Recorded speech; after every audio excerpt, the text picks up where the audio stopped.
Video का उद्देश्य किसी का इंसल्ट या किसी को भावनाओं का ठेस पहुंचाना नहीं है। इस वीडियो का सिर्फ और सिर्फ मनोरंजन के लिए बनाया गया है। इसे अपने दिल पर ना ले। हम सभी कलाकारों का सम्मान करते हैं। धन्यवाद। बाबा काने नगरी जब खिलैला गेला हो, बाबा हो सीता सनिक बेटी तुहार येला हो, बेटी गे अयोध्या नगरी जब खिलैला गेली गे, बेटी गे तोरा सनिक सिया बेटी जब में हार येलियो गे, बेटी गे गाये मैसिया बेटी दनई का सिंगार होय छै गे, बेटी गे कहूँ चली पराय घर का मानत बेटी गे, बेटी गे तोरा सनिक सीता बेटी हार येलियो गे, बाबा हो राजा महल बाबा किया ना हारला हो, राजा महल बेटी राजा के सान होय छै, राजा के सान होय छै, बेटी गे कहूँ चलही पराय घर का मालिकिन गे, बेटी गे तोरा सनिक सिया बेटी जब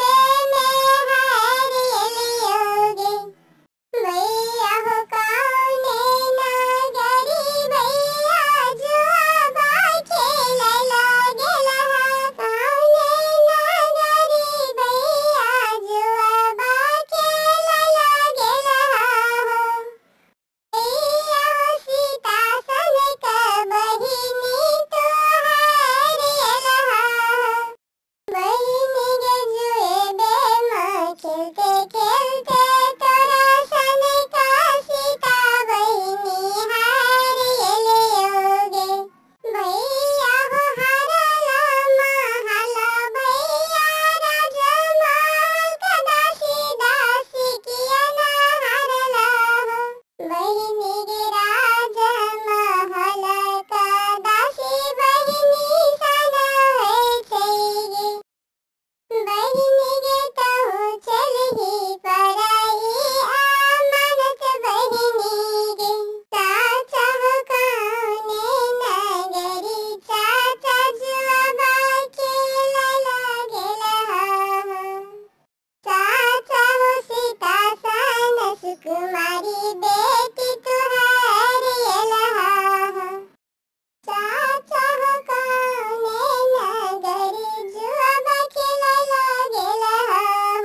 चाचा हो सीता सन दुलारी बेटी तू किया हारला हो, बेटी गे बेटी होई छै पराया धन गे,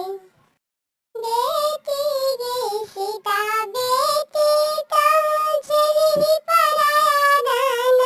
गे,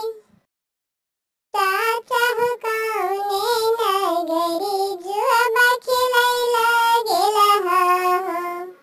बेटी गे अयोध्या नगरी जुआबा खेलैला गेली गे, जुएबे में तोरा सनिक सिया बेटी हार येलियो गे। बिल्ली रानी गीत यूट्यूब चैनल पे आपका स्वागत है। यहाँ पर आपको एनिमेशन वीडियो गीत मिलेगा। अगर आपको यह चैनल बिल्ली रानी गीत आपको पसंद है तो अपना कमेंट करें और साथ साथ चैनल को सब्सक्राइब जरूर करें। धन्यवाद।